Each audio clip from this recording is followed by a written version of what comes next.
Welcome into Before the Hedges, presented by Kroger. My name is Brandon Adams. This is Dog Nation's recruiting insider Jeff Sintel, and normally here at this time, each and every Wednesday, we're able to kind of converse with you, chat, and take your comments.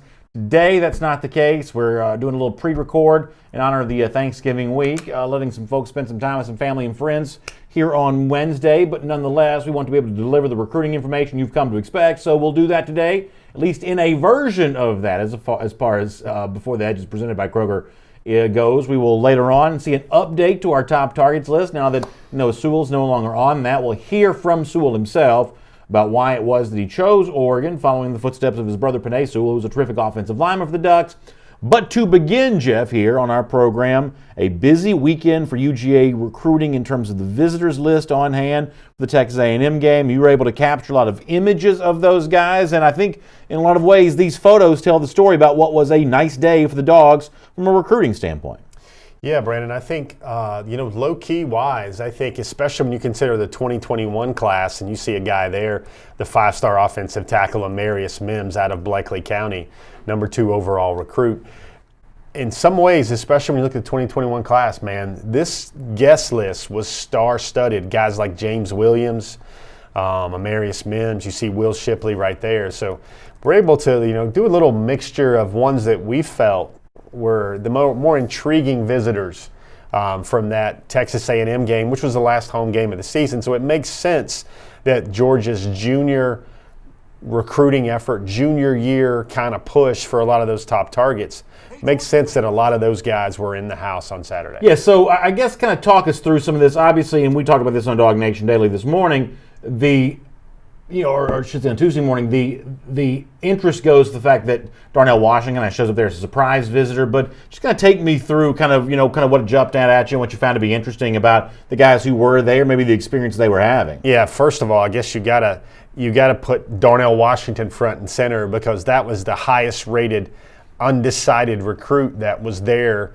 for the Bulldogs for the final home game. Key factor here is Darnell, nation's number 1 athlete. I believe he's the number 11 prospect overall, still on the composite.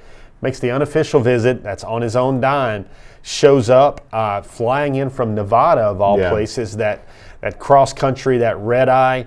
He shows up, and Georgia certainly needs to do something with somebody elite at the tight end position for 2020. We talk about the names Darnell Washington, Theo Johnson, and then also Mikey Henderson a lot as probable possibilities for Georgia for the tight end class. So we're starting to look at those kind of key visitors from the last home game of the year.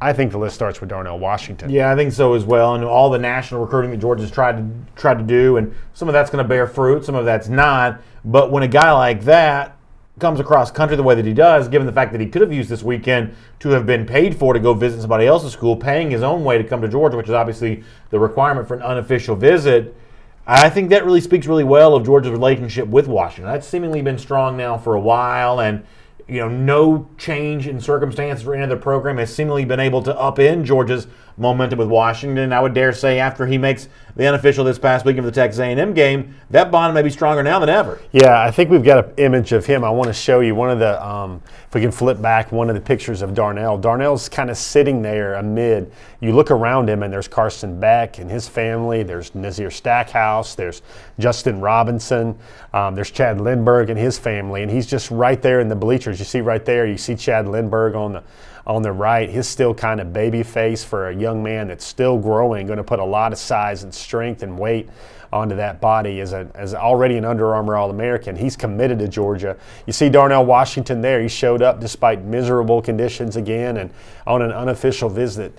That can only help the chances for Georgia with Washington going forward. There's a little bit of intrigue now, Brandon, about his story where he may or may not make his decision on the Under Armour All-American game. He's got a birthday coming up in December, I believe, and that's something that we may watch out and see whether Darnell takes his decision all the way out to the Under Armour All-American game. So there's a chance it comes sooner than that. There's a chance. I'd be just very, very interested to see what Darnell does, especially when the visits happen right before the early signing period. Someone else who shows up there is Will Shipley, who I know we're going to read more about in the pages of DogNation.com coming up in the days ahead, but this is kind of a 5-star, all-purpose type back, a guy that can, I guess, catch the football, certainly a pretty impressive running back with the ball in his hands as a traditional ball carrier as well. Shipley brings a lot to the table. It sounds like Georgia already has a pretty good relationship with him. Yeah, this was a visit for Shipley where he comes into town.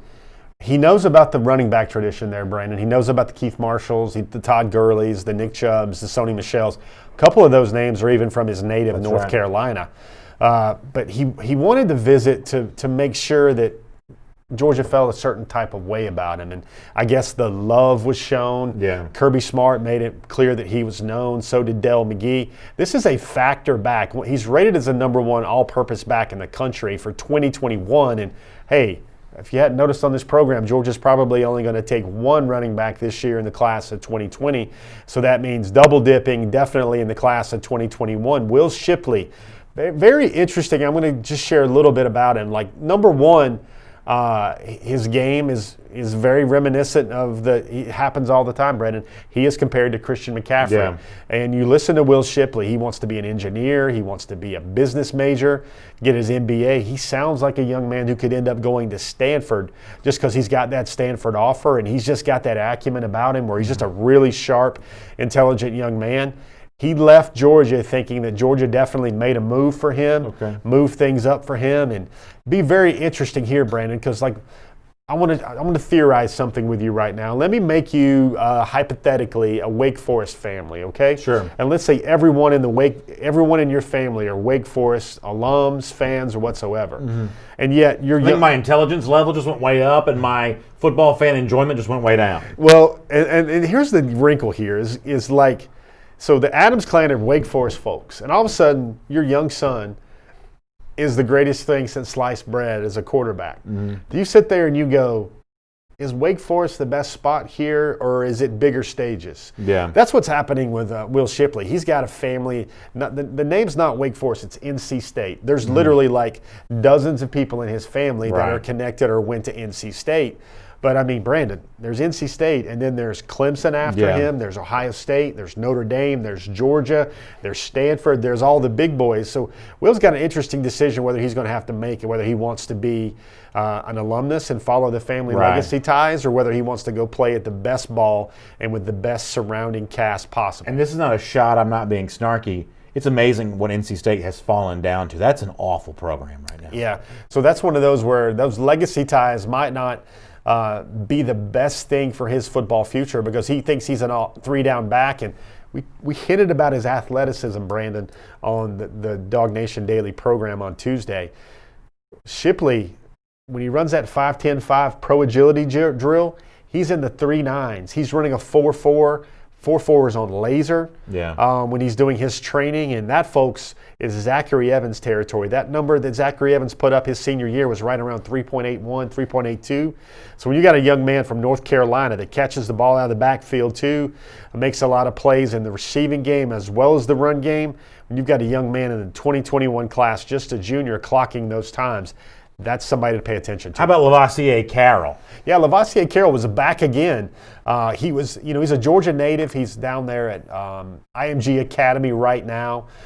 He's kind of going by the name L.C. Carroll right now. Kind of a smooth name. L.C. Carroll. L.C. Carroll. And he came for the Georgia-South Carolina game, and heavens to Betsy, he wanted to come back after what he saw on that game.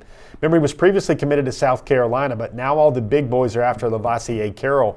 And Georgia, on the heels of two back-to-back strong visits from Lavassier Carroll, unofficial visits, are now in a really good spot with Mr. Carroll. Zykevious Walker, All Stakes' official visit. I guess my question is, we're recording this show prior to the normal air date, Wednesday at 3 p.m. Is there a chance this show is dated by Wednesday, 3 p.m.? Walker has pulled the string on his commitment decision, which we do expect to come this week. Well, I think it comes this week, but I mean, I don't know. Is he going to do it amidst, dressing or stuffing and cranberry sauce, Right. or is he going to wait till Friday a little bit? That'll be very interesting when Zykevious Walker wants to make his plans known. I mean, Brandon, the way the 2020 recruiting cycle is going, for somebody to say he could happen this week, everybody would expect it would happen on Monday and Tuesday, but if we're following the par for the course of the 2020 cycle, might mean something like Friday or Saturday. Yeah, and one more. This is an interesting name for me. New information kind of coming in here on Marcus Fleming. What can you tell us about that? Yeah, so Marcus Fleming, if you look at Georgia, you see there's a speed deficiency there for the wide receiver position, and we're talking about 10.4, 4.3, 4.4 speed. Look at the young man there, Marcus Fleming. He decommitted from Miami. I believe it was about a week ago from today, and obviously kind of saw things that he didn't really like from that program. And Fleming's a 4-star receiver, a true receiver out of Northwestern High. That's where Devon Wilson came from. Major program. Very familiar with guys like James Cook, Tyreek Stevenson, Devon Wilson, and he put out his top 5 or final 5, Brandon, after his Georgia visit. He's got Georgia now in his top 5. I believe Maryland's in there. I believe Nebraska's in there as well. It looks like Georgia, with the type of pecking order of the programs on there, it looks like Georgia looks like the biggest fish right now among his final 5. And again, he's a pure speed guy, only about 5'9", 165. But for Georgia to get some of those defenders out of the box and to start scaring teams deep, Marcus Fleming might be further remedy for that with the likes of Arian Smith and Corey Wren that they've targeted in the 2020 class. So this is one worth following here. Very interesting development. Decommits from Miami, visits Georgia here right away. I'm sure there'll be a lot more about Fleming's recruitment at the forum at forum.dognation.com and on dognation.com as well. We're going to hear from Noah Sewell here in just a moment, who will explain to us why it was that he chose Oregon over Georgia for his ultimate commitment decision. Before that, though, it's Before the Hedges, presented by Kroger. Dog Nation's recruiting insider Jeff Sintel. My name is Brandon Adams. Thanks so much for being with us and being a part of that. And speaking of Kroger, as we head towards the holiday season, they've got something really fun going on over the course of the next couple of weeks. The legendary former UGA coach and athletic director Vince Dooley is also a very dignified, distinguished author. And he's written a couple of great books. And during the holiday season, it's kind of a Kroger tradition that Coach Dooley shows up at some various Krogers, signs copies of his books, whether it be Dooley's 40 Years to Georgia, the Legion's Fighting Bulldogs, kind of showing off some of Coach Dooley's love of history. Well, that's going to be at a Kroger near you. So if you go to dognation.com, like right there at the top of the page, there's a link for you to get in and see the full schedule of appearances. The first one's coming up here really soon. Right there, my hometown anyway, the Kroger on Jesse Jewell Parkway. That kind of gets us kicked off, but it's like other locations. I think it's a total of 10 locations or so that he's going to be showing up at. So check out dognation.com for the full list of locations where Coach Dooley's going to be signing books here this holiday season. And, of course, our friends at Kroger always taking good care of you as we head towards the holidays. Now, Noah Sewell chooses Oregon instead of Georgia just on the heels of his state championship game this past Friday. Kind of dropped that, made that be known. Obviously a disappointment for Georgia fans because Sewell was such a premier-looking prospect based on the film that he put out there. Not necessarily a position of need because Georgia's recruited the linebacker position so well. In fact, maybe that's one of the reasons it felt like it could roll the dice and going after a guy like Sewell who had such strong, obvious ties to a program like Oregon. But ultimately, what was it that led Sewell to follow his brother Panay to the Ducks and not choose UGA, the only other school besides Oregon in which he took an official visit? Well, here is part of what Noah Sewell told Jeff Sintel about that. What did it come down to when you made the decision? It was just how comfortable I felt with Coach Cristobal and the coaching staff and just the players. I already made a relationship with the players over there, and it feels like home to me. Did Georgia kind of make it close? Yeah, it was really close, and then it just came down to how close I was with Coach Cristobal and the whole coaching staff and just the players. You know, that's one of those tough words when you're on the other side of this. He says, Oregon felt like home to me. Hard to compete with something that feels like home, even though Eugene, Oregon, and Orem, Utah, not exactly next-door neighbors, but the family tie there, ultimately seeing it look like home because his brother's there, I guess at least for one more year. Hard to compete with that on the recruiting trail, Jeff. Yeah, it was, but I think maybe one of the more intriguing parts of this story is there was a true feeling, even among his inner circle, Brandon, that they wanted to see and definitely take let's call it kick the tires really hard on trying to play in the SEC. I know his father always told me that he felt was the ultimate stage, the best place where all the best athletes and football players reside. And if he wanted to check his oil and see what he was really like on an elite level, that was one of the draws for the SEC. And there's no doubt about it. The Sewell family definitely said some complimentary things about Georgia along this process. We read a lot of that kind of stuff at dognation.com. So there's no doubt they seem to have great respect for the SEC, and Georgia ultimately ended up being really the only SEC team they seem to give a true thorough look to. So obviously for a lot of Georgia fans, there was a sense of optimism here. But ultimately, that family tie seems to be hard to defeat. Yeah, and I don't know how many clips we have of Noah. We got a couple more, yeah. But like two of the main things is I hear the contrarians right now. If I had an IFBP, they're like, "Oh, come on, guys! Georgia was never really in it for Noah Sewell." Well, I think his own words say that Georgia at one point was definitely in it. Let's hear a little bit more from Noah Sewell on that topic. Here's Sewell again. It was just like a back and forth type of thing, but it was just grateful for the process and just thankful for everything that happened. No, was there ever a time when Georgia was your leader and you? Yeah, actually, after my official visit, that place was very special to me, and I always have a spot in my heart. But it just came down to me and Oregon. So obviously he enjoys his UGA visit, and certainly Georgia's been on the other end of this before too, where you see guys go and take visits and they're just talking it up big time after it's done, and sometimes that kind of wears down and fizzles off. And I guess in this case, the visit high for Sewell to UGA, this time Georgia's on the receiving end of a visit high just kind of wearing off and wearing down. Yeah, but I thought it was intriguing because one of the things, he had a lot of great things to say about the staff and the way they recruited him. And we'll hear some more of that in a minute. Yeah. But to me, he said something to the effect, and I've not heard this before from a lot of recruits, where he said, that school, that feeling will always have a special place in my heart.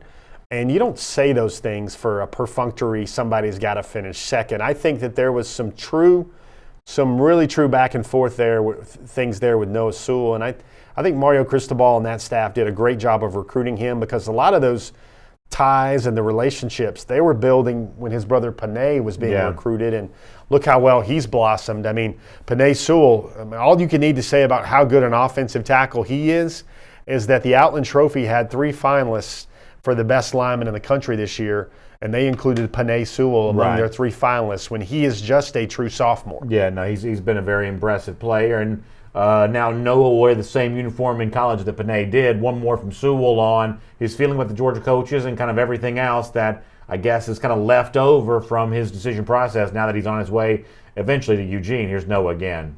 I just Coach Shipley, Coach Fleming, just thankful for them for giving me the opportunity to go out there, and just thankful for them, and Coach Kirby Smart, just a very good man, and just grateful for them. How did Oregon take it over in the end? Did that last official visit solidify things there for you? Yeah.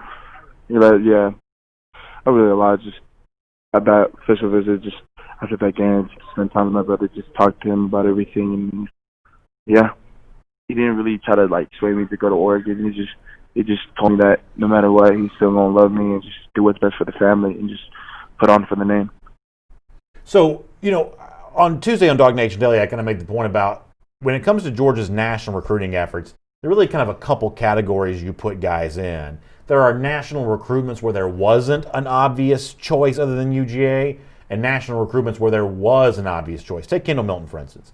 Milton's a running back that Georgia's going to pull from California, but no California school was ever in it for him. He was always destined to go somewhere. So from that standpoint, I don't know that Georgia was ever a point spread underdog to anybody in the Milton recruitment, because everyone was kind of fighting from a similar position. However, when you're going to Oklahoma to try to get an offensive lineman like Andrew Rain, when the Sooners want him, it's just a more difficult recruitment. Last year, when you're going into Louisiana to try to get a John Emery Jr. when LSU wants him, that's a more difficult recruitment. Noah Sewell to me is more of an example of trying to do an Andrew Rain, trying to do a John Emery Jr., trying to do a Cade Mays, which Georgia did successfully do, but there was always an obvious choice, an obvious school out there for him, a reason why he would not choose Georgia. It's a more difficult recruitment than getting Nakobe Dean from the Memphis area. It's a more difficult recruitment than getting Tyreek Stevenson from the Miami area, because Miami loses recruits out of that town all the time. This is more the category of, okay, you're recruiting nationally, but you're recruiting nationally against an obvious point spread favorite for the recruitment. Yeah, those are all good points. It makes me think about, and that's a really nice graphic there that kind of sums up. Beautiful picture. Sums up the ties there. But,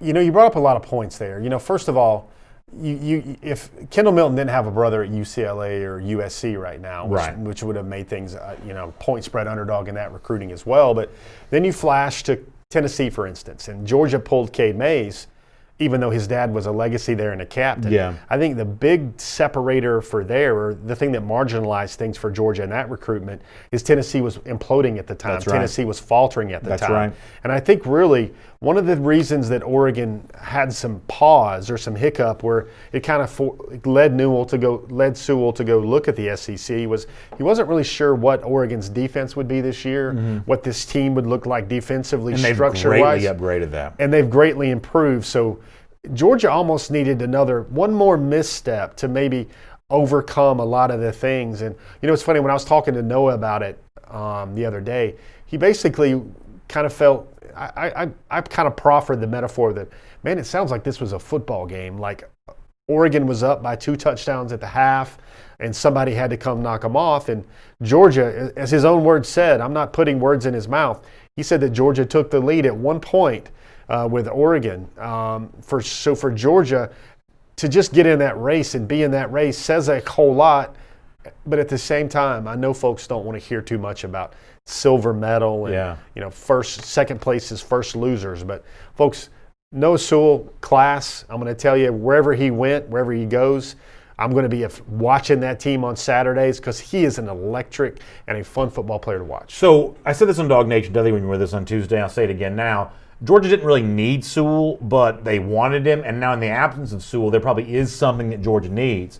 Georgia has recruited for a lot of depth at linebacker position, but I find myself still not quite sure what Georgia has in some of these players. When Channing Tindall's been healthy, I think that he's actually really been a pretty impressive player. I know that Quay Walker is good enough to play because he's playing a pretty good bit, but is he good enough to take that next step as a difference-making linebacker in the SEC?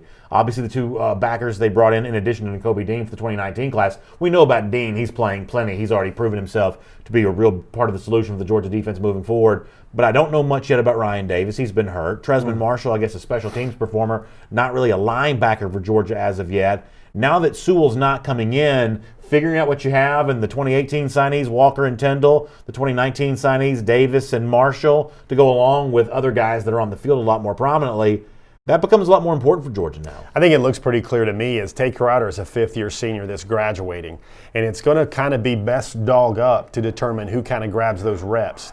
Is that Nakobe Dean then moving into the starting slot on first and second down along with Monty Rice? I think that's the feeling there. So then who grabs the lion's share of the reps that Dean's getting right now? Is that Tyndall? Is that Walker? I think one of those two is going to get more reps as a junior in the Georgia defense, and the other guy is kind of going to get the reps that at least Quay Walker was getting right now. And obviously, Nakobe Dean on your screen, he's going to be a big part of this because as a freshman, he's kind of already been a guy that's been a pretty significant contributor of this Georgia defense, at least on the field, a pretty good bit. So with Sewell now out of the mix, that means there's a change to our top targets. We'll get ready to look at that here on Before the Hedges, presented by Kroger. How the top targets list is altered now that Sewell's not on there. I'm assuming the number one names will remain the way that it has been. Five-star cornerback Keely Ringo, who's been a part of a big playoff push for his team there in the state of Arizona. Do I need to be more worried about Ringo with Oregon now that Oregon has won with Noah Sewell? Is Oregon more of a threat for Ringo than we initially considered? That's a legitimate concern because one of the things Ringo wants to do is going to play on a great fit for him, but also he wants to play in big ball games and he wants to play around some dudes. And suddenly when you had Kayvon Thibodeau and you have Noah Sewell on the front in the box in the front seven for Oregon, that makes that program look a little bit sportier. And so with Ringo, I think the thing everybody's wanting to see is certainly they hope that Ringo takes an official visit to Georgia in December to kind of get that maybe last good vibe feeling there. It's funny, Brandon, how we talked earlier about programs imploding. I think Ringo is a good kind of litmus to look at here with when you look at what happened with Noah Sewell. So there's distance factor. Okay, that's marginalized. You have Texas as the main contender with Georgia for the longest time, at least for the balance of the summer.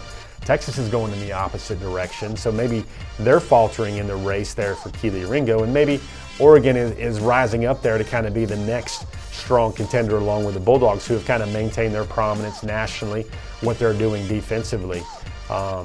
Ringo still maintains he told me he's going to make his decision at the All-American Bowl. But again, he's a guy that can very well sign early and then keep everything hush-hush until he makes his announcement on January the 4th. Can I guess at the new number two? Take a shot at it, sir. I believe Darnell Washington moves up to number two.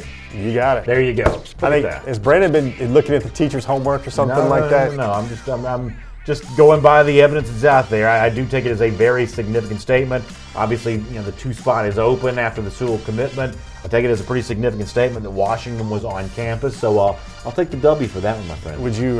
Was there any other name you would want to see there besides Darnell Washington? Oh, I think Washington's a pretty big get for Georgia. I mean, it's obviously the same the same usual suspects we've been hearing, but certainly there has been a dearth of good recruiting news now for a couple of months. So Washington showing up is kind of an example of, I don't know, it just feels like, finally there's, and not to say the Georgia's 2020 class is not an excellent class, it obviously is, but it's been just kind of held in place now for quite some time. It's been a slow-moving recruiting cycle now for a number of months, and so to get Washington on campus this weekend, a little bit of a surprise.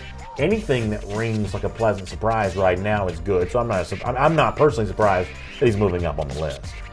Well, the things to consider there's two options. One, there's a lot of guys out there on the board where Georgia feels very good about, and they're not going and offering other guys to replace them. And maybe those guys need to see a little bit more about Georgia, or maybe those guys already have predetermined flight patterns for when they want to make their decision known. I think there's two good ways to look at it. And let me see if Brandon can keep up his hot streak right now. Brandon, if you had to go number 3, can you call your shot about who shows up number 3? I guess it's Birch, I'm guessing. Is it Birch? I don't know. I honestly don't even remember who we had here last week. Is it Birch at number 3? Folks, let's take a look. Jordan Birch moving up. This is the complete opposite of the six-pack, Brandon. You're getting everyone right. That's exactly right. And Birch is obviously one of these guys as well. We do know from him when he's going to do it. Second day of the early signing period on December the 19th. But in terms of what decision he's going to make, I don't know that that's any less mysterious now than it's been all the way along. I've always felt confident there's a school from his list I can eliminate, and this is an opinion, not a fact. I've always felt like the chances of him going to South Carolina, he's from Columbia, I've always felt like that was kind of a weak chance, but I guess I'm not even really willing to completely write them off as of yet. But it certainly seems like this is more along the lines of, I would assume Georgia Clemson, although you can tell me how much Alabama and LSU factor into all of this. Yeah, I think LSU's the team that's the X factor there. It's funny though, I'll cite a 24/7 sports report here. One of the guys that covers South Carolina, and you wonder, he's going to have to proffer up information that his readers would like to check out. Yeah. But he made the prediction, and he thinks Birch ends up with South Carolina. Is that right? And he says, I don't know really why, I'm summarizing here, but he's like, he didn't think he would ever feel this way at this point of his recruiting process, and he doesn't have any insider tips or whatever, but he says to him, all the information that he's getting leads him to believe that Birch will be a Gamecock. And it's kind of intriguing because he's like, Birch didn't make a lot of visits to Columbia when South Carolina is in his backyard to check out the Gamecocks during the season. So there's a lot of information there about Birch, but I think the Georgia fan has to start thinking about where's he been to the most. That's clearly Georgia.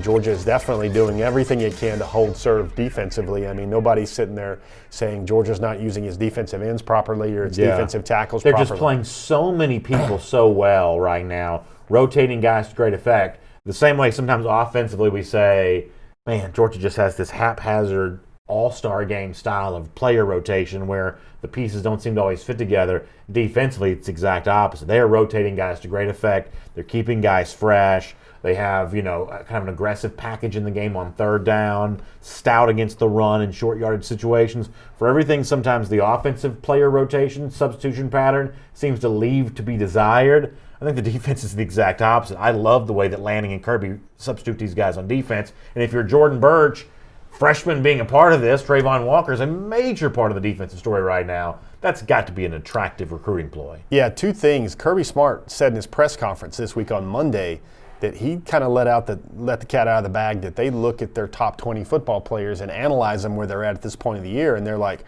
are our top 20 football players getting enough reps? And he labeled Trayvon Walker already among the top 20 football players on the Georgia roster. High company there for Trayvon already in his first year. And one of the things, you got me thinking about defensive line, Brandon, so I wanted to share one story here. Syke, if you don't know who Syke is, I'm going to tell you. Syke is number 52, Tyler Clark. Yeah. He's got one more regular season game in a Georgia Bulldog uniform.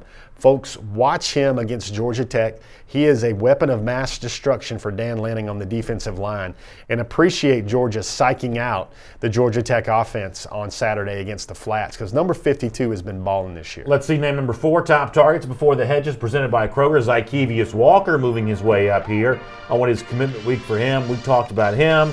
Pretty good official visit. I say pretty good. They're all great. Official visits typically go well. Georgia fans, no reason not to feel good about where things stand with Walker at the moment. Well, he looked awful chummy sitting there in the bleachers with all the Georgia recruits. At least he wasn't a commitment, public commitment, but he was definitely seeming very amicable with all the Georgia commitments. And I think don't know if we got any pictures of Zaccheaus in that raindrops, but he was in a hoodie for a little bit, and he was kind of. Speaking of hoodies, I got my hoodie on. He was kind of hanging out with a lot of those guys in the second half amidst the raindrops. Schley County, Ellaville, Georgia. Everybody's watching him. He's on commitment watch right now. Well, we're on watch for top target number 5 here Before the Hedges presented by Kroger. Let's go ahead and see who that is. So Theo Johnson moving up. Now, part of this is because there's a name off the board now, but interesting to still see Theo at number 5. For the most part, I've kind of given last rights to Johnson's Georgia recruitment, but maybe that's too soon. Pull him out of hospice care, sir, because I think he really is conflicted. We've had the audio, we've had everything, and now's the time where he's told me he's going to start looking back into this recruitment and start thinking about it again. We know that he will make his decision no later than December 18th. And I was watching the Grey Cup on TV the other day for a minute, which is the Canadian Football League. Boy, that is a really just different sport. Canadian football is just a different sport.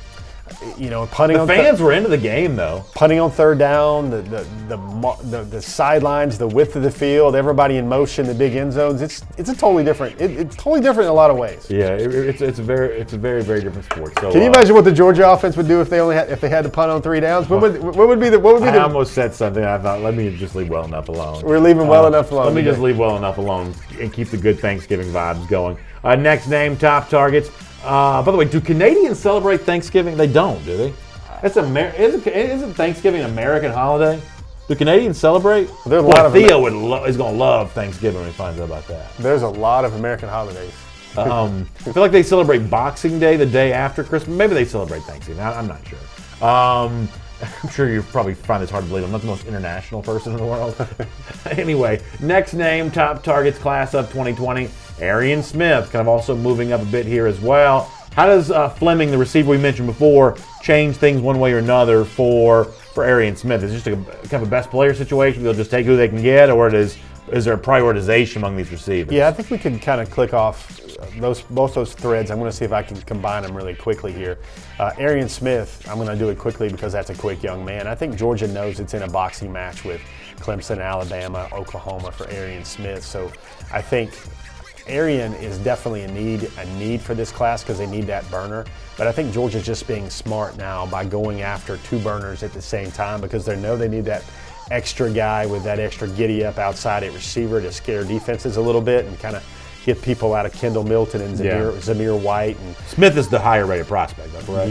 Yeah. But the thing you like about Smith a little bit better is he's a bigger guy. Look at that. He's about 6 feet, about 190 pounds. Yeah.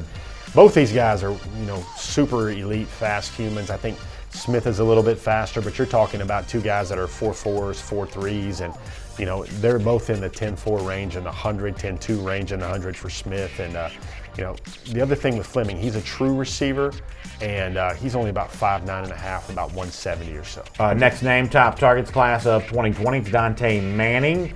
Manning has recently released the top 5. Georgia was in there and on that. Anything new beyond that to say about Dante? Dante's going to, season's over.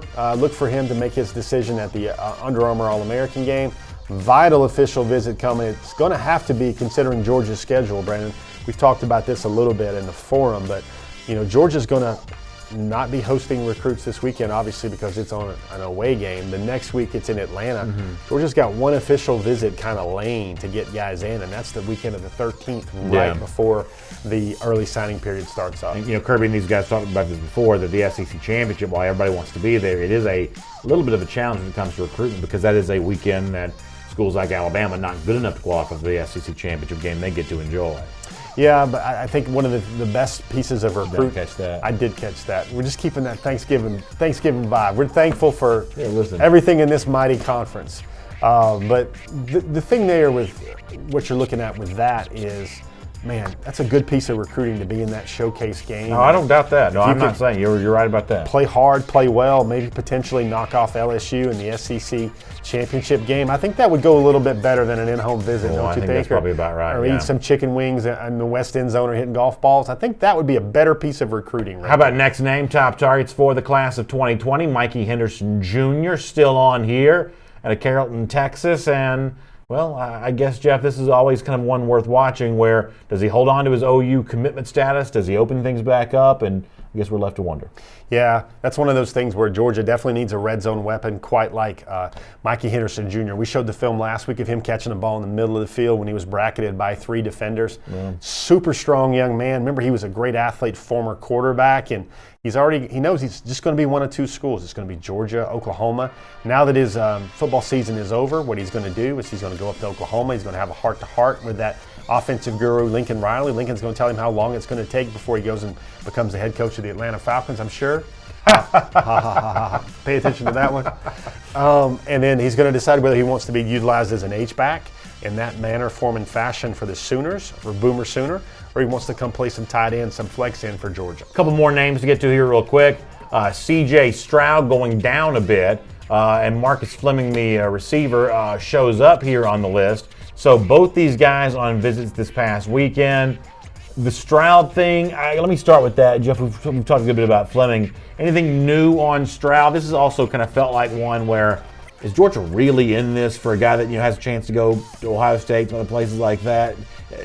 How serious is it with Georgia and Stroud? Well, the recent report from 24/7 Sports, they've brought to attention that C.J. Stroud has changed his decision vector. Okay. No longer going to be an early signing. No longer going to be a traditional signing period, May, June enrollee. He's moving things up. He's going to graduate early.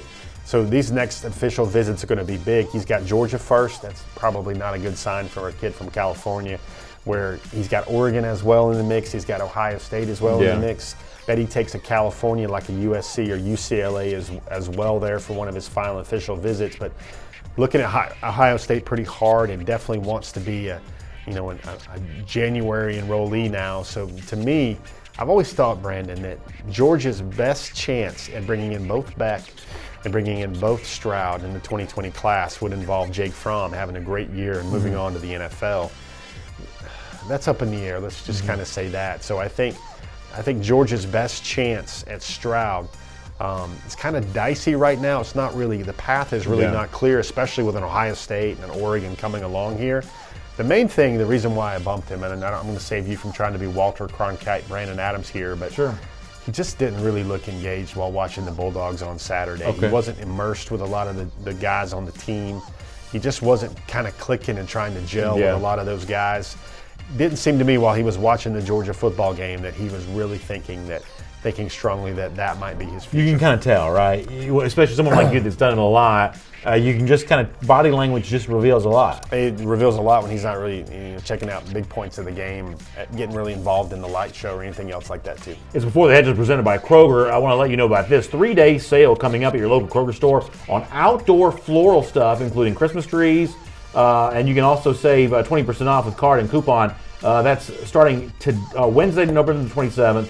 You can download the coupons on the Kroger website or the app, and you can redeem them Friday, November 29th through December the 1st in store. So hope you got all that, kind of a lot going on there. But you can download those coupons starting on Wednesday, Kroger app, Kroger.com, and then start saving on that Friday through December the 1st there in stores. All kinds of good stuff, Christmas trees, everything else. Big savings, 20% off on that. So hope you will check that out. All right, let's dive in here, and now let's take a look at the online chatter. Each and every week, a lot of recruits make news on social media. A lot of folks talking about these recruits on social media. We try to bring all that to you as kind of an update on where things stand for Georgia when it comes to the recruiting landscape. Jeff, I'll let you start us off here. All right, first up, there's Marcus Fleming, December the 18th. He's going to be an early signing period type guy. There's Marcus Fleming in the raindrops there in the West Let's End. see that top 5 again, if you don't mind. Can we see that top 5 again, one more row? So you got Maryland, you got Florida State. Ooh, what's going on there? Florida, ooh, what's going on there? Yeah. Nebraska, Maryland. Maryland's a nod to Mike Loxley. That's the former offensive coordinator at Alabama. Yeah, good recruiter. You got Nebraska there, Florida State. I mean, just one of these schools just really doesn't look like all the others. Yeah, you're right. I mean, obviously Nebraska's recruited Florida a little bit more because Frost used to coach in the Sunshine State at UCF, but for the most part,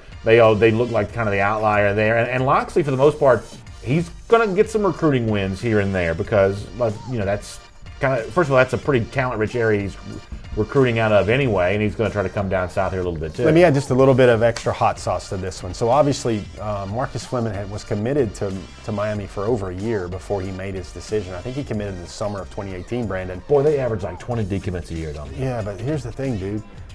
He already had a chance to pick Florida or Florida State before when things were going great for both programs. Yeah. he chose Miami for a reason, and now he's backed up all the way from Miami. Yeah. Miami's not even in his top 5, and you got to wonder. Is Florida going after him hard? You got to wonder, like, where do those two schools fit in with him? Yeah. Because nothing was there to force a decommitment until Right. very recently. So Yeah. and you got Georgia. I mean, one of the things you like to look out for is what happens. Does this player feel the need? Well, we've already talked about that. Number 2, what else happens is because immediately after the decommit, guess what? The first official visit he takes right after that goes to Georgia. So Yeah. I think Georgia is trying to wedge itself in you there read late that. in the game. You can read into that pretty well for sure. Next piece of online chatter here, the 2021 prospect kind of rethinking his decision. Yeah, so this was the first commit from the 2021 class. He told me that just more schools have gotten involved. He thought he committed too early. He named off Colorado, UNC, Tennessee, Alabama, Clemson. I believe that was most of them. He just felt that more schools are on him now, and he made his decision way too early. He says Georgia's still in the mix for him, but you got to think Georgia already has another higher-rated safety committed in the class, and they're also definitely fishing that deep water for James Williams, the 5-star safety as well. If I was a prospect, or if my son was a prospect, I don't see any benefit in committing really, really early. Now, obviously, as a Georgia fan, I love it when guys commit to Georgia, 3 years in advance when they're really good players, but if I'm a player in the open market, there's just no value in being an early commit somewhere unless you really feel like, well, it's a place like Georgia that recruits aggressively and I might lose my spot if I don't commit. But, even from that standpoint, I feel like there's very little value in being committed too early. Well, it's different, though, if you're a 5-star and you have a choice of everywhere. Yeah. This was a kid that it seemed like Georgia bird dogged him real early, to use a hunting vernacular term. And, they were just on him. They liked him. He camped a lot at Georgia. Dan Lanning had eyeballed him as a great defender. Size, speed, physicality. He's about 6'3", runs a 4.45. But then all of a sudden, all the big boys, well, Georgia is a big boy, but more schools got in the mix, and maybe Georgia wasn't recruiting him with the same love that these other schools were, and that's usually what happens when a young man backs off. Yeah, listen, I wish him well. I think I could see myself very easily committing too early, and I could see myself very easily saying, maybe I want to, kind of be back on the market here a bit. If I was in Braylon Oliver's shoes, I'm sure I'd probably handle both things the same way. You get that big offer, it's easy to want to jump on it. You start getting other offers, it's easier to kind of want to back off that a little bit. I don't have any ill will towards Braylon Oliver whatsoever. Recently checked out the Alabama LSU game, so I mean, he's a 3-star safety. I think he's the number 20 safety in the country. So obviously Georgia. Maybe he doesn't like the fact that maybe he might wind up the 3rd highest rated safety in the Georgia class this year. Other top targets, or I should say, pieces of online chatter. 2021 kid. Look at this guy. He wants to be a broadcaster. Remember those GPB Sports? Those guys do a great job highlighting the best of high school football. 2021 running back, Brandon. We mentioned Lavasier Carroll. We mentioned Will Shipley. Look at this guy, Cody Brown. Ran all over Colquitt County, man. So how about the fact that Parkview's kind of back on the scene again in Georgia high school football after really having a long absence, seemingly. Look kind at of back on that scene. Look at this run again. It's a 4.0 student. He's a big body. You can see that. Highly productive, busting tackles. And Parkview, my man, goes on to win 40-21. Very a impressive. Thorough drubbing of Colquitt County. Very impressive. Boy, Colquitt's had some playoff problems, haven't they? Yeah, I wonder. I didn't realize that this is not the show for high school football takes, but man, they've had some trouble in the playoffs. I guess Packer Nation Daily is probably not happy this week. That's tough situation, but pretty impressive thing to see there, though. Cody Brown, big thing. Big name to know, 2021. Georgia folks, remember, they're going to get 2 running backs in 2021. There you go. Online chatter. No, this is Kendall. Kendall Melton doing Kendall things. He's speaking to a youth team after a football game. Nice. And, man, he's just what you want to see. First of all, look at those youth team uniforms. Got their names in the back. Got sharks on them too, man. Almost kind of reminds me of one of those new school Hawaii type uniforms. Boy, they're doing it right out in California with the uniforms. It's pretty impressive. Look at the space age name. They got the decal down the. Look at the decal down the strap. It's nice like to shark's see. teeth. Nice to see Kendall talking to him there. Kendall, just a great role model, doing the things the right way in the class of 2020. I'm sure he's saying, hey, don't commit anywhere too early because if you do, the recruiting service is going to take your 5th star away from you. Either that or he. I'm sure that's the advice he's imparting on them. Now that one's funny, man. Now, folks, that one's funny. Eat a turkey leg for Brandon for that funny line right there. Yeah. Listen, I appreciate that. Kendall seems to have a really good spirit about himself when it comes to, spending time with young guys in his community, and I no doubt they really enjoy that. Humble prediction, Kendall's going to be the type of guy that you're going to see on a billboard leaving Athens or on the way to Athens during his time at Georgia. Wow. That'd be really something. Is that a humble prediction? I don't know. I'm not calling him a Heisman Trophy winner or anything like that, but I mean, Swift's on that billboard now. J.R. Reed's on that billboard now. I just kind of mean clearly he's trending to be one of the faces of this class. I could definitely see that. I can see that for sure. Other online chatter? Have we chattered out? We got a little bit. We're done.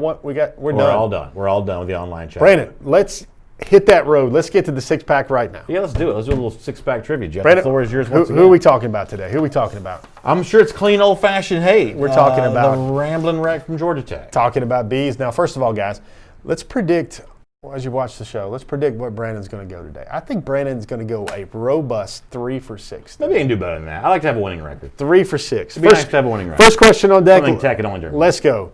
Got some true falses for you. All right. Georgia Tech has never signed a top 20 recruit in the modern history of their recruiting rankings. So top 20 nationally. Top 20 nationally. All right, let me think for a second. Calvin Johnson would not have been top 20. Derek Morgan would not have been. Deliberating. I'm trying to think. I'll try to make it quick. What's your first instinct? First instinct's obviously no. And I guess I'll stick with that for lack of a better answer. Brandon, roll with your gut. Give him a bell behind the glass. Brandon, one for one. Calvin Johnson was the number 23 recruit in the nation when he signed with Tech. He's actually a little higher than I thought he was. Not that Calvin Johnson wasn't a great player, but I didn't realize he was even that high. Still a 5-star receiver, though. Moving on. Number two. Brandon, this is crazy. Georgia Tech has had a grand total of 12 blue chip signees this decade. I couldn't imagine it being much more than that. Now, the decade is 2010. Like, if you want to go a couple years before that, the honest truth is Chan Gailey was doing a pretty good job recruiting for that program. Yeah. He brought in Dwyer, the running back out of Cal. He brought in the quarterback, who, from a high school standpoint, was actually pretty good. Morgan Burnett, who played for a long time for the Packers. It's kind of funny, you know, Tech fans never liked Gailey. Gailey was actually recruiting pretty well, all things being equal. Those first Paul Johnson teams that won, they were, and I know this is like the oldest cliche in the book, but in this case it really is true. He was absolutely winning with Chan Gailey's players. Gailey recruited them, Johnson used them, and that's how they were doing well. Gailey even won some of those good old-fashioned hates, too, as well. One of those games right there. He had some success during the decade with the Georgia as well. So your answer, sir? I'm say that 12 sounds about right. I'll say 12's right. Bing. Yeah. Brandon, 2 for 2. Would you mind if I gently corrected you on something? It's a little bit of a touchy subject with me. I like a good old-fashioned, but the rivalry is clean old-fashioned hate. I was trying to modify it with good old-fashioned. Maybe they had victories in the victories in the rivalry. I understand. But I do like the old-fashioned reference. And folks, Turkey Day, find yourself an old-fashioned. Sure enough. Next up, which one of these things is not true about Georgia Tech football, Brandon? 1, Georgia Tech has had just 3 wins in Atlanta against the Bulldogs dating back to 1985. Okay. B, the Yellow Jackets have more national championships and conference championships than UGA. Again, which one of these things is not true about Georgia Tech football? C, the Yellow Jackets haven't beaten Georgia by more than 14 points since 1995. Okay, so We just have 3, correct? Do we just have 3? Correct. Okay. We just okay, have 3. so the Tech wins in Atlanta, 99, 85 was a Tech win in Atlanta, and so is 90 as well. Are there any more? No, I don't believe so. I believe that is the 3. More national championships. They certainly claim more national championships. Conference championships, that's not correct. Yellow Jackets haven't beaten Georgia by more than 14 points since 1995. Obviously 90 was kind of a lopsided game, but I can't think of a lopsided game since then. Was 2000 a lopsided game? I'm thinking maybe no. Tech does not have more conference championships than Georgia does, so the incorrect answer is B. Tech actually has more conference championships. In what conference? You remember they've played in the ACC before? They've played in the SEC at one time? Yeah, they got a small handful of SEC titles. ACC championships. I mean, the 2009, you better not be counting that because they took that away from them. And they didn't win the ACC prior to that to what? 90 was the last ACC before that? Yeah. I'm going to need to check the judges' scorecard on that one. You want to check the judges' scorecard on that? Well, while you're deliberating over the next question, I'll bring up the actual, the final data, whatever. All right, I'll let you do that and I'll read this. Georgia Tech has not had back-to-back wins against UGA this century. First game would have been 2000. So they won in 2000, won in 08, won in...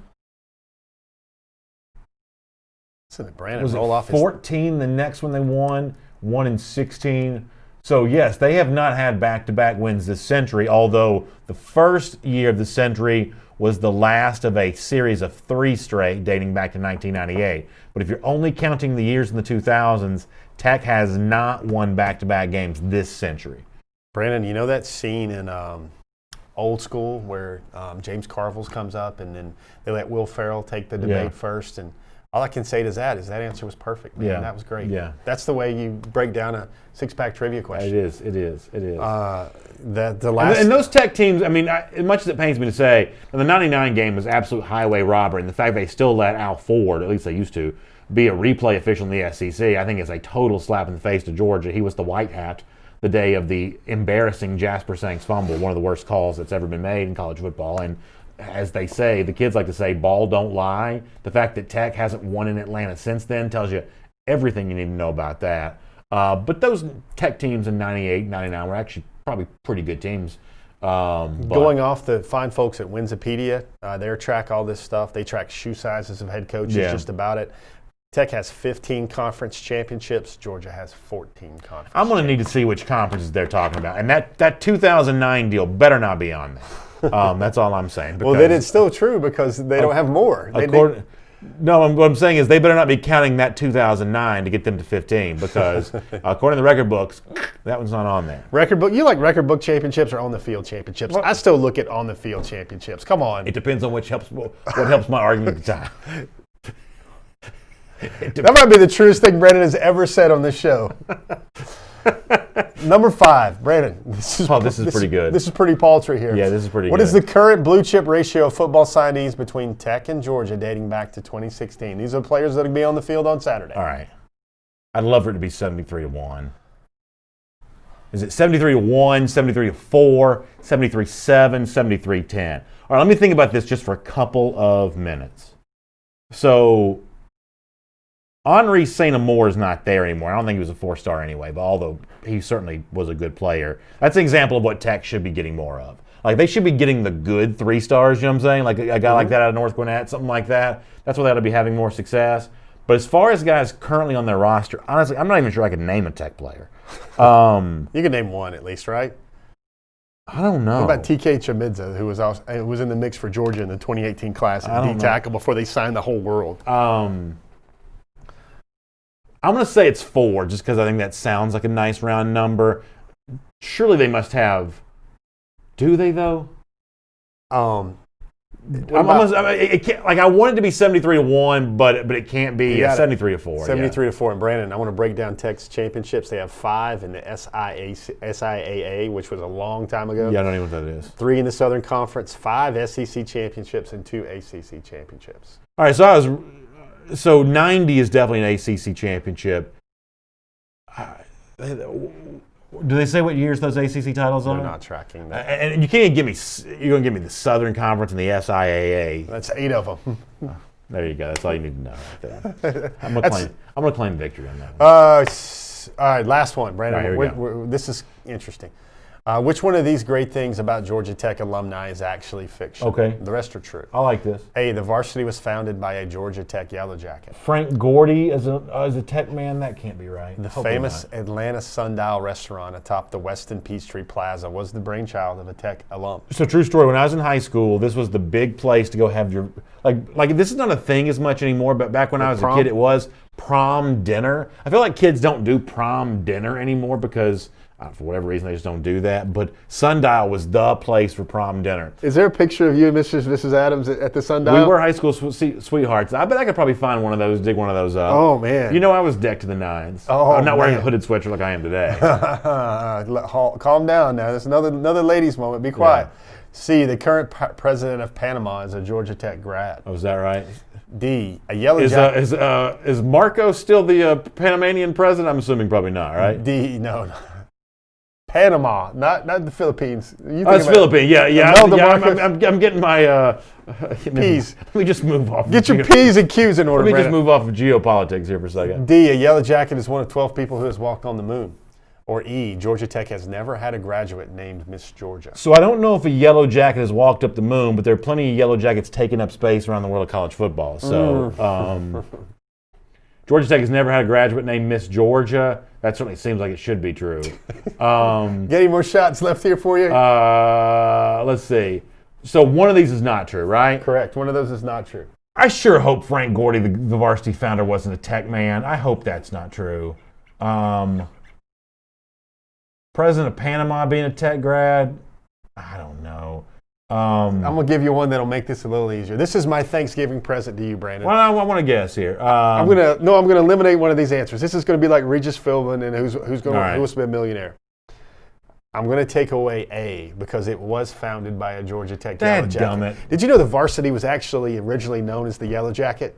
I did not know that. Did not know that. So your chances are... Did you know the varsity in Athens is where the Chick-fil-A, the original varsity location in Athens, where the Chick-fil-A is right there now? Oh, wow. A lot of people don't know that. Wow. All right, so let me just say the moon. The Tech dude didn't walk on the moon. Brandon, correct answer is E. Georgia Tech has actually had two Miss Georgias. Okay. All right. Two Miss Georgias. Well, there you go. From the Institute of Technology. Well, there you go. I'm not going to say anything bad about the gals. Do we got one more, Brandon? We got one more? Is there a bonus one? No, I think it's 6. I think we counted. Did we count them all? Is that all of them? We're good. There you go, Brandon. All right, so it's Before the Hedges presented by Kroger. By the way, speaking of Kroger, a lot of you have these parties coming up, office parties at work, getting the neighborhood together for the little Christmas deal. Well, when you think about that, party platters from Kroger are always a great choice. They start at just $19.99. It's shrimp platters, it's meat and cheese trays, veggie platters. Great opportunities to get friends together. Nothing better to gather around than a little bit of food, and no better place for that food than our friends at Kroger. Party platters starting at just $19.99, and you can enjoy that as we head towards the holiday season. Jeff, let's get ready to go. Obviously, Thanksgiving coming up here. By the time people see us do this show on Wednesday afternoon, people getting settled in for sure on that. What's special for you about Thanksgiving? What you looking forward to? Forgive me. Thanksgiving to me is just a holiday. Everybody looks at their phones and everybody looks at their walls and they look at their timelines. Really, folks, this is a time where you look around the people that are with you around those tables and you focus on them. You focus on another year with them, and you focus on those lines on their faces, because that's really what all this time is about. Getting together with some of the most special people in the world and celebrating the day and having a meal and then thinking about Georgia Tech on Saturday. Yeah, it's always kind of interesting. The Tech-Georgia game kind of follows up on that Thanksgiving weekend. In a lot of ways, it kind of gets buried by it. I think it's always kind of hurt the pageantry of Georgia Tech. But in our own way, this is our tradition of spending that time with family and friends and kind of diving into this on that, Saturday, still maybe a little sleepy, food coma hungover from the Thanksgiving holiday. And, it's another chance to kind of do that again. And talk about marking time, to think about how many of these Georgia Tech games you've had over the course of the years. Some of them mean more than others. Georgia sometimes has a whole lot more to play for than clean old-fashioned hay. But for a lot of us, that Georgia Tech game is a part of that holiday weekend. So, Jeff, I hope you enjoy your time with your family and friends as you're traveling here a little bit. Look forward to seeing you back in Atlanta for Saturday. Yeah, this is a holiday where nobody holds back at the table. Nobody holds back at getting another, sweet potato pie or pecan pie or another dessert, turkey dressing, cranberry, whatever you want to call it. Yeah. Just don't hold back with all the other people that are around you too, man. Be nice, be kind, and love one another this week. Thank you all for being a part of Before the Hedges presented by Kroger. We're not live today, so no chance for your comments, but when we're back here again next week, you better believe we'll look forward to that interaction, giving you a chance to weigh in on your thoughts about how things are taking shape for Georgia with the 2020 class. Happy Thanksgiving. Enjoy the time. Hopefully you're getting a chance to spend some time off with people that you love and you care about. Enjoy that. We'll see you back here again next week at this same time for Before the Hedges presented by Kroger.